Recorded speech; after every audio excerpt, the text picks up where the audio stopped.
Good evening. Good evening. Gonna wait till my Facebook get get posted, and we're gonna get started on tonight. If we can get started. But this is a day that the Lord has made, and we shall rejoice and be glad in it. Oh, there we go.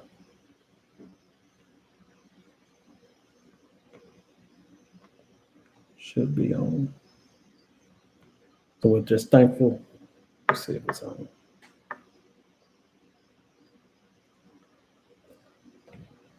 Just so thankful unto God that He's allowed us to meet here again. I know traditionally we don't meet on Wednesday. We meet on Tuesday night for Bible study. But since students are going back to school this week and into next week, I thought it fitting to talk about parenting. And I thought it fitting to talk about Proverbs 22:6 for tonight's teaching. Once again, I'm Michael Flowers, pastor teacher of True Vine Church. I want to thank you for joining us on this day that the Lord has made. I want you at this time to like, share, feel free to add comments, start a watch party. I do want there to be something said or something to be done that will enrich you, equip you, and empower you as you go along this week. As I stated, there's a lot of things going on, particularly with school. I cannot remember a time where there was so much controversy surrounding starting school. But it is what it is. And as a school teacher, I'm going to stay prayed up, trust in the Lord, and I know God will definitely take care of me. But we still have to go by the guidelines, wearing your mask, social distancing, washing your hands, things of that nature, so we can flatten the curve of this coronavirus. Before we start, let's start with a word of prayer. Once again, I want to thank everybody for joining. Those of you who are on live at this time, would you like, share, comment, start a watch party? We're about to get started. So let's bow and pray. Then, Father, we thank you for this day. We thank you for allowing us to come on this special occasion to study your word and to learn and glean your instructions from your word that we can be better people. Lord, just keep our teachers, all of our school officials covered. Keep our students covered in the name of Jesus. Lord, protect what we love and protect who we love. And we just going to give you praise and glory for it all. We thank you for this Bible study on tonight. We just pray that we will be enlightened on tonight. Amen. So let's get down. Y'all know when I start, I always start off with a book that I'm reading. And so we're going to go back to Black Pearls. It's a book that I picked up. It's a value, or it's a value for every day of the year. And so this particular day, which is August the 18th, talks about the word values. And W.B. Du Bois said this: work must be inspired by the right ideals, and education must not simply teach work, but life based on ideals. So we know the importance of hard work. And we also want to underscore the importance of having an underlying sense of the value for which we're working. Without a higher purpose to our work, our salary and the goodies we can spend it on becomes our sole purpose. Sometimes we lose track of what we're working on and what we're working for. So from time to time, it behooves us to stop and see how and what we're doing. Make sure how and what we're doing. We must also remember our community. With our ideals in mind, if we have the cash to buy a luxury car, we should certainly have a small amount to donate to a Black charity. So we should be giving back to our community because our community needs it, and that is the right thing to do. On this day, this is the challenge. This is the challenge, Cyber Saints. On this day, I will work with pencil and notebook in an effort to compare facets of the way I am living my life with my underlying values. So you should be keeping a journal or a log of how you're living. Another thing, I always tell you about a book that I'm reading. This book that I'm reading is a really good book. I challenge you to get it. It's called The Power of Bad. The Power of Bad. According to psychologists, listen to me. Bad is stronger than good. That's how you can 10 people can tell you look good, but one person tell you look ugly, and you be mad about that. Be mad about that criticism because of the power of bad. That's what this book is dealing with, all type of scenarios. But it also addresses the question, can bad be overcome if bad is stronger than good? So I'm going to read a little excerpt out of this, and then we're going to start in our word. Our word is going to come out of Proverbs 22. So Proverbs 22, verse 6, a very famous passage. Those of you who are logged on, get your children with you, and they can watch as well, because this message is for the whole family on tonight. But the power of bad, I'm gonna read the last part of this and we're gonna get into the word. And the basic activity effect. So negative events affect us. Doesn't everyone know that? So we're all subject to the negativity effect. But one by one, each of us can overcome it or turn it into the advantage of ourselves and society. That is how life improves and civilization advances. Bad is stronger, and at times it may seem indomitable, but we're confident that good will prevail. We're confident that good will prevail. And so we as a society, we as a community, if we want to make change, we have got to take action. We've seen so much foolishness going on. We just stood on the wayside. We just stood on the sideline watching. Now it's time for us to take action if we really want that change, if we really want to do good for our community. Proverbs chapter 22, verse 6 says this: train up a child in the way he should go, and when he is old, he will not depart from it. Once again, for your hearing, Proverbs 22, verse 6. I hope you got your notes out or something to take notes on. Train up a child in the way he should go, and when he is old, he will not depart from it. There is a shift, in case you did not know, and I know you probably know this, there's a shift in the area of adult-child communication. A shift is happening because everything is now smart. There's a prevalence of artificial intelligent devices in the household. Even the Arkansas Democrat Gazette, when it was printed, now you can get it online now. In one of their articles, it was entitled, "Kids Get Comfy with Voice Assistants." It is determined kids will go to their parents less and go to the device more. Did you hear what I just said? In this article, it was determined kids will go to their parents less and go to the device more, treating the answer from the device, watch this, as gospel.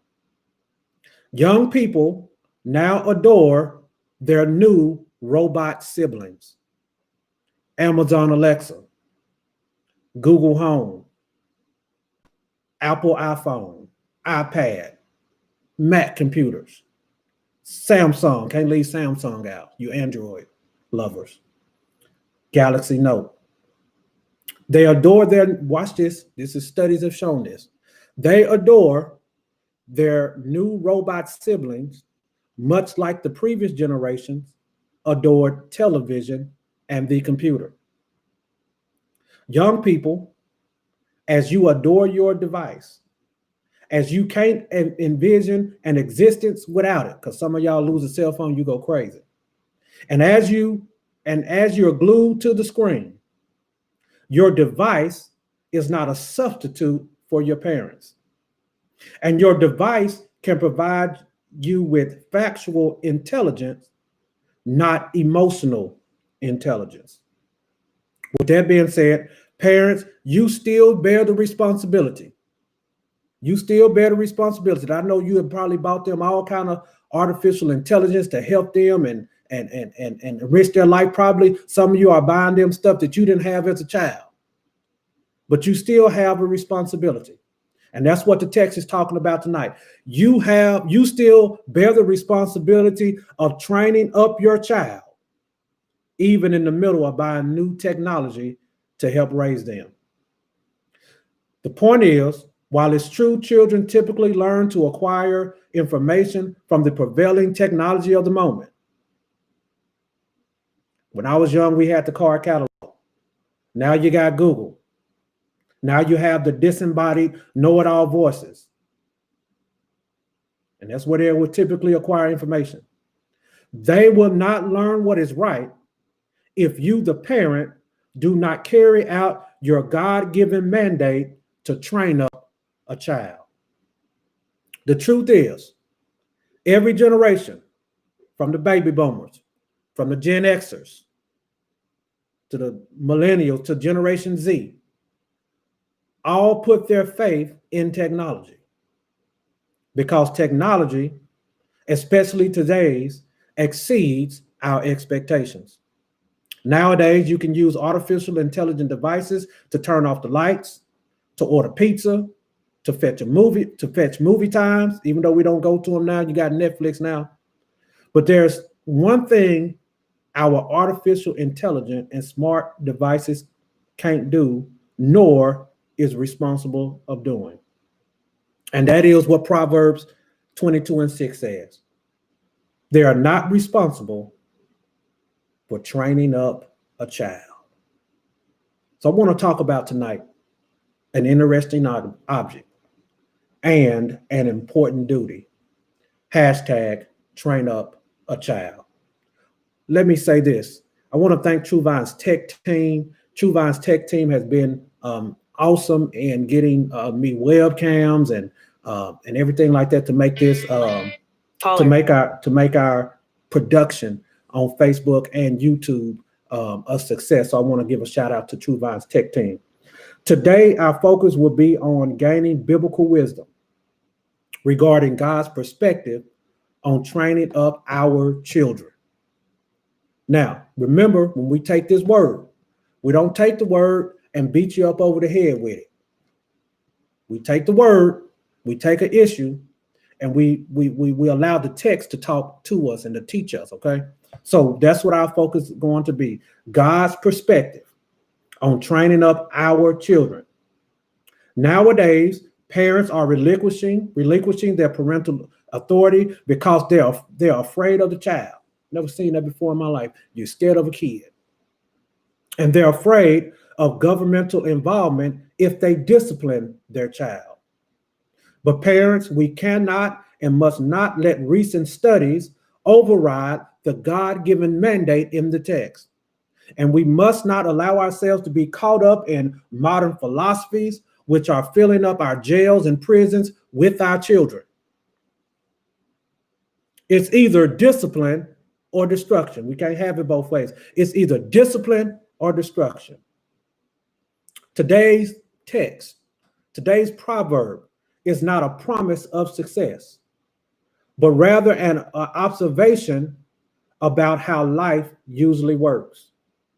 The writer of our text is Solomon. And the writer of our text, Solomon, is taking a formulaic approach to summarize the wisdom of the ages. And he's taken this approach so everybody can understand. Tonight is a great opportunity for you as a parent or guardian to gain understanding and wisdom. Watch this, from God's word, so you can continue practicing his ways. I know what you're saying. I know what you're saying, that it's too difficult to raise kids in today's culture. And you may be discouraged from practicing the principles in the text. But I want you to know, and I stopped by here to tell the disgruntled, discouraged, and disappointed, that the words of truth in Proverbs 22:6 still have power. The words of this couplet still have the power to radically reshape your thinking and your behavior so that you as a parent keep God first and honor him in raising our children. When we arrive at the text, we see an interesting object, a child, and an important duty to train up. The first point, parents, dedicate yourselves to teach your children to live moral, godly lives. Train up a child in the way of wisdom to live in fear of the Lord. Look back at the text. The text says, train up a child in the way he should go. In other words, show him or her the duties. Show him or her the dangers and the blessings of the path. Give him or her directions on how to perform the duties, how to escape the dangers, and to secure the blessings which all lie before him or her. Train him up. Train the child up. But we're not training him or her just any kind of way. We must first, watch this, we must first introduce the child to God. So this ain't some just any way.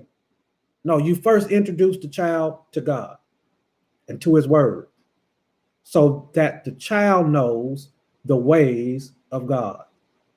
Parents, the idea driving our text is we should be initiating, introducing, starting to bring the child up in the discipline and instruction of the Lord. This means that there is correction that must take place and teaching that must take place.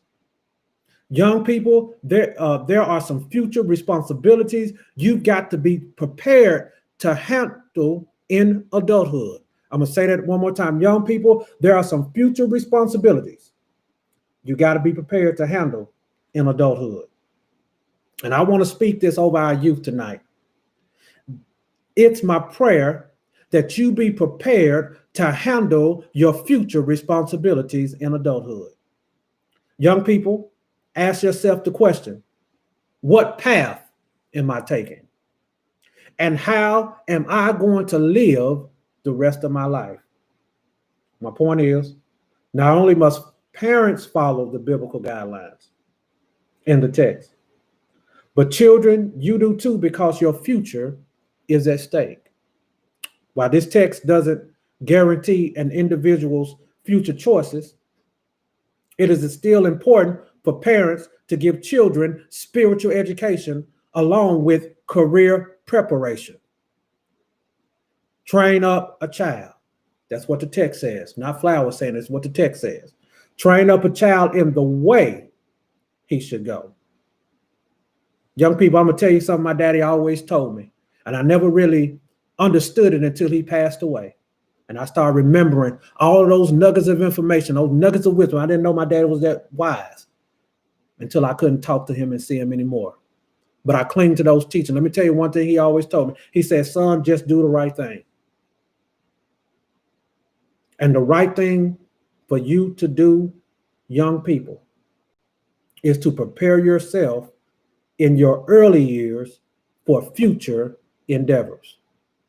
Young people, I urge you to watch your habits, because the habits you're developing now will influence your conduct in adulthood. The wisdom flowing from our text is more than abstract knowledge. It is a developed skill for living. My point being twofold. Number one, wise parenting is found in fearing the Lord, discerning what he wants and doing it.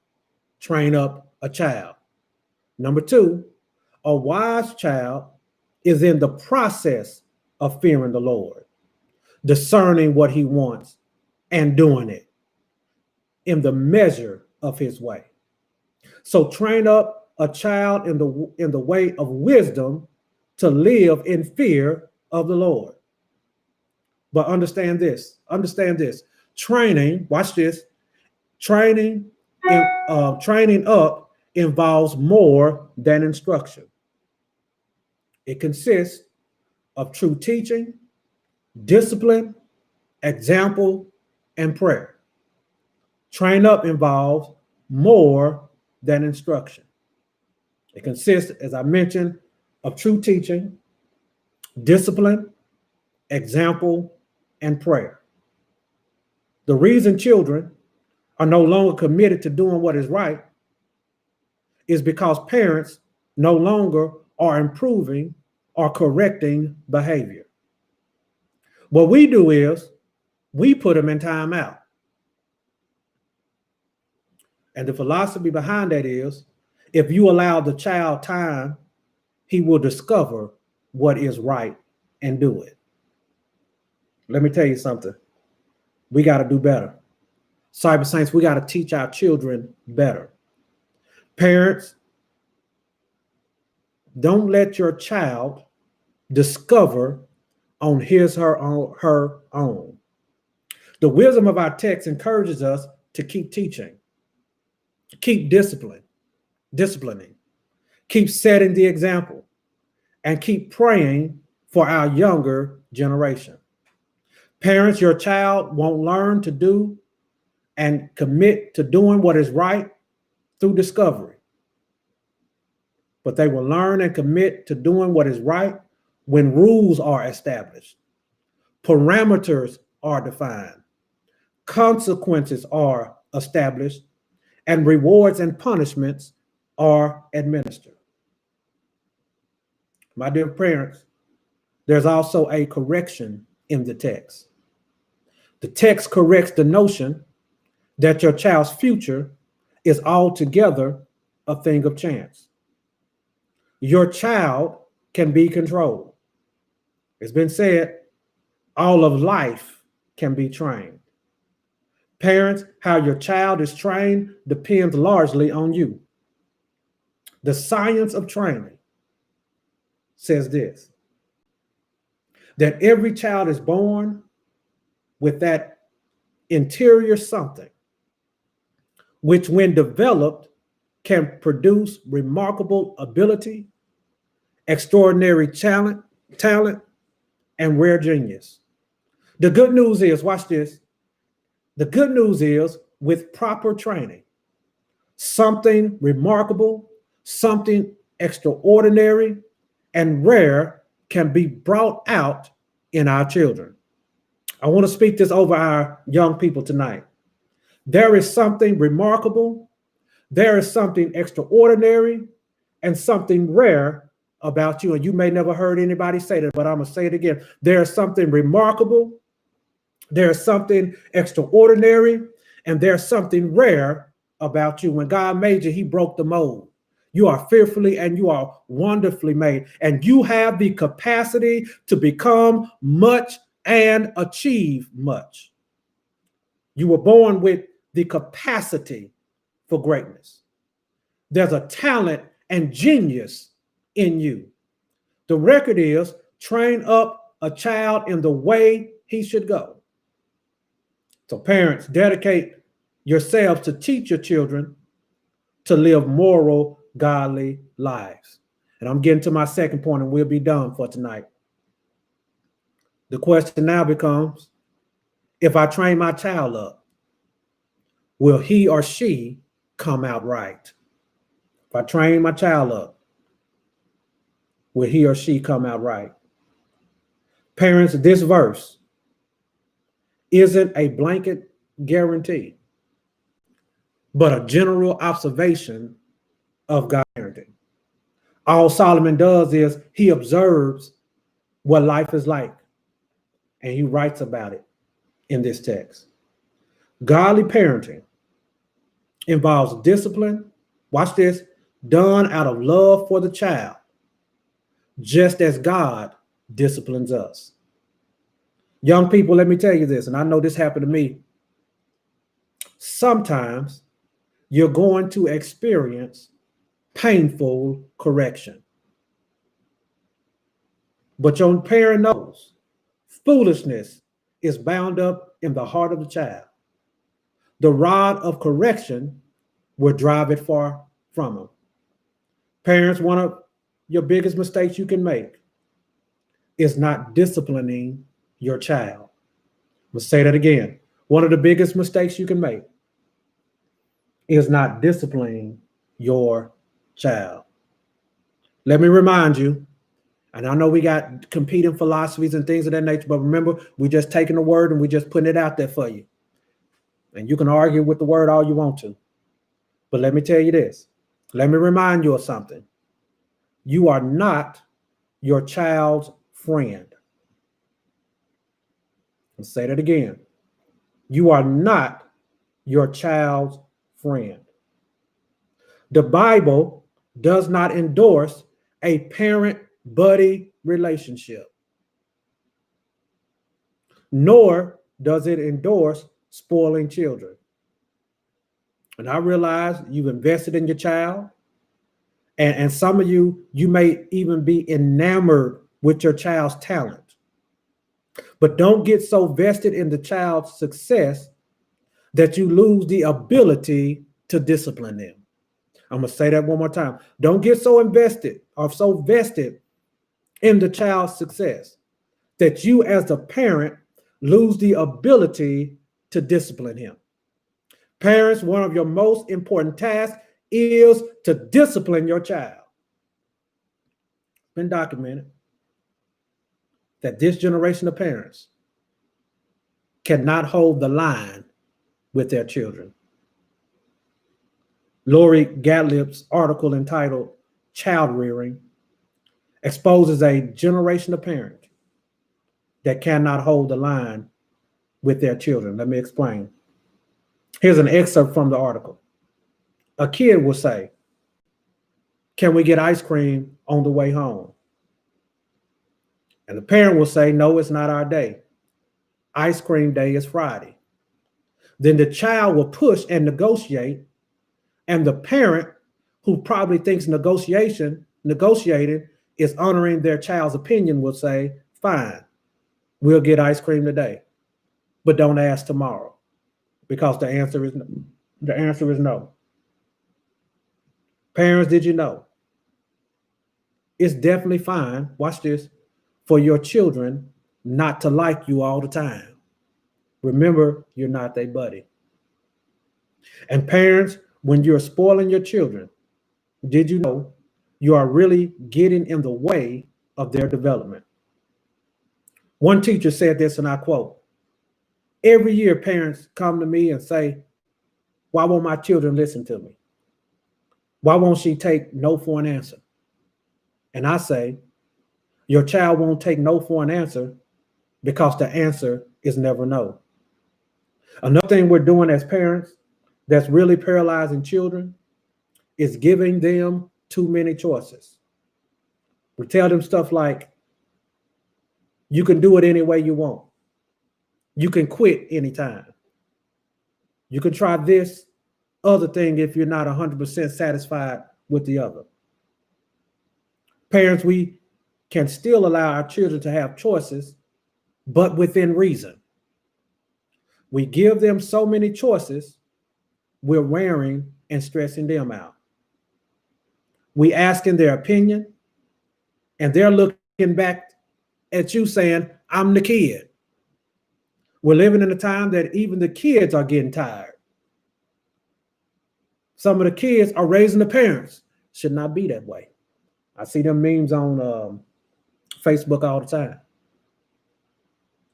Let me move on.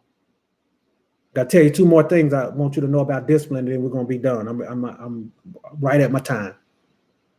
First, because I know when I say discipline, you go, "Oh, discipline." First, the way it's articulated here in this text, discipline is love. If you love your child, you will discipline. Discipline is love. Proverbs 13:24. He who spares his rod hates his son, but he who loves him disciplines him promptly. Naturally, a child is foolish and needs to be corrected. So I don't know why we're not correcting these kids. They need to be corrected. A lot of them want to be corrected. They let them know that you care. Will you say this after me? No spoiled children. As parents, we're launching these young people into the world. And we've got to stop launching undisciplined, unruly children into it.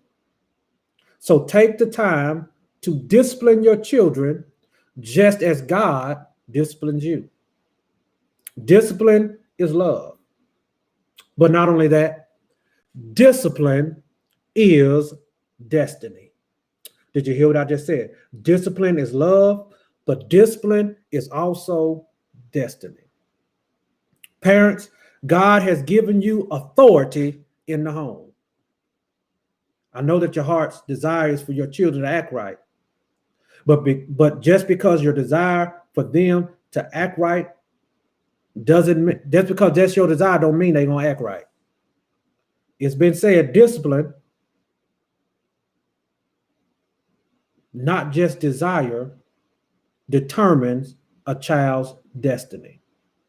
As parents, God is holding you accountable for not disciplining your children. Parents, understand this. Your children need more than just talent. They need godly character and discipline if they're going to reach their God-given purpose. So discipline is love. Discipline is destiny.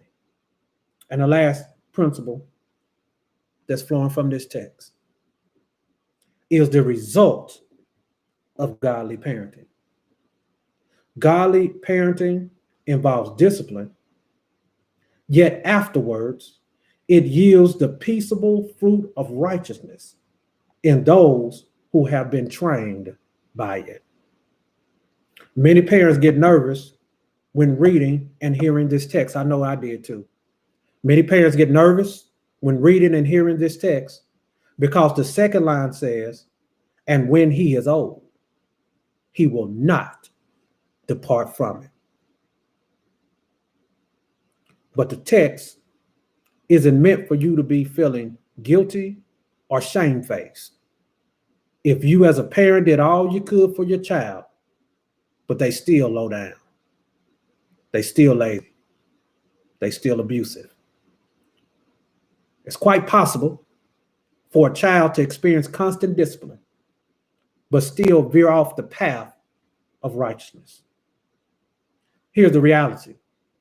Parents, you can't force your child to honor you.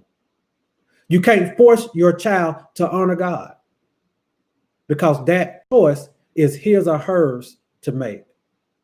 But what you can do is be the best parent you can be. And watch this, and leave the results to God. So parents, don't get nervous about this text.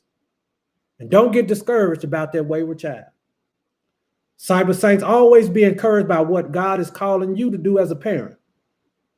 And that is simply train up your child. Train up your child after the measure of his way, after the conformity of his nature. Parents, discipline your child so he or she won't miss the mark. The word discipline comes from the Latin word disciplinaria, which means teaching, instruction, and learning. And from the word disciplinus, which means pupil. Jesus followers, watch this, Jesus followers were called disciples because they were his pupils. And he was teaching and modeling the way they should live and treat each other. In the same way, a godly parent is to be like Jesus for the child. In other words, as you're following Christ, your children should be following you. I'm almost done. The question now becomes, are the parents of True Vine, making disciples of our children. So remember, failure to discipline a child results in a missed blessing. The child will simply miss the mark of God's purpose and have no hope. But the good news is, if you discipline your child, the child stays on the path of developing, the child will stay on the path of developing a strong relationship with the Lord. True Vine, the young people that's part of our sanctuary, now our cyber church now, are currently in a position where they need our celebration and encouragement. Let me say that again. Our young people everywhere are in a position in this pandemic, and we don't know what's going to happen. But I'm going to tell you, we know who holds the future. They are in a position where they need our celebration and encouragement. And young people, we're training you so that you can get every practical spark, so we can get every practical spark of greatness out of you. Parents, if you love your children, you'll faithfully follow the wisdom that's flowing from this text. Around our cities, our young people are under attack. But amid all the chaos, look what God tells us to do tonight. Train up a child. Parents and guardians, amid this chaos, our children need us. Our children need our direction. And I want to challenge every parent before you log off. I know you got your shows to watch. I know some of y'all want to watch that NBA basketball, so I'm going to get off of this. But I want to challenge every parent under the sound of my voice to love the Lord your God with all your heart, with all your soul, and with all your strength.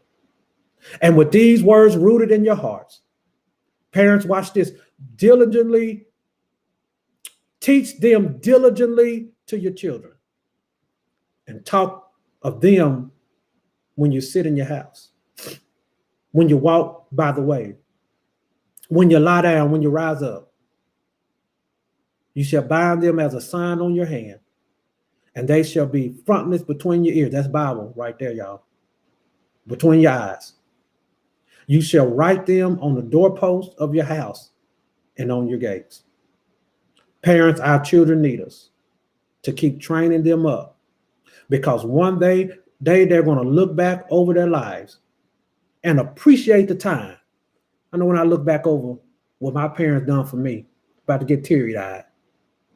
The time that my father took for me, taking me to baseball games and training. It was hard, but it was worth it. So your children gonna look back on that time that you took, parent. That's why it's so important. They need us, because one day they're gonna look back, probably when you're gone, but they're gonna look back and reflect and appreciate the time you took to train them. Watch this, in God's way. You trained them God's way. I heard the psalmist say, I have been young, but now I'm old. Yet I've not seen the righteous forsaken, nor his descendants begging bread. Remember, when we arrive at this text, we're seeing an interesting object, a child, and an important duty still in today, 2020, train up. So parents, as we log off, dedicate yourselves to teach your children to live moral, godly lives. And remember, our text is a general observation of godly parenting. So to God be the glory, and let everything that hath breath praise the Lord. Once again, I want to thank you for joining us for these moments. I hope that you learned something from this lesson on today. Training up a child, an interesting object, and a duty that we have to continually train up our child in the way that he or she should go. Y'all have a blessed day. Listen, come back Sunday at 9 a.m. We have some special announcements. I've taken a sabbatical from Sunday, but we do have some things coming up in our ministry that I'm so excited that I want to share with you. That's going to be groundbreaking, and it's going to change the direction of our church. So look out for that. I'm logging off. Y'all be blessed. God keep you is my prayer.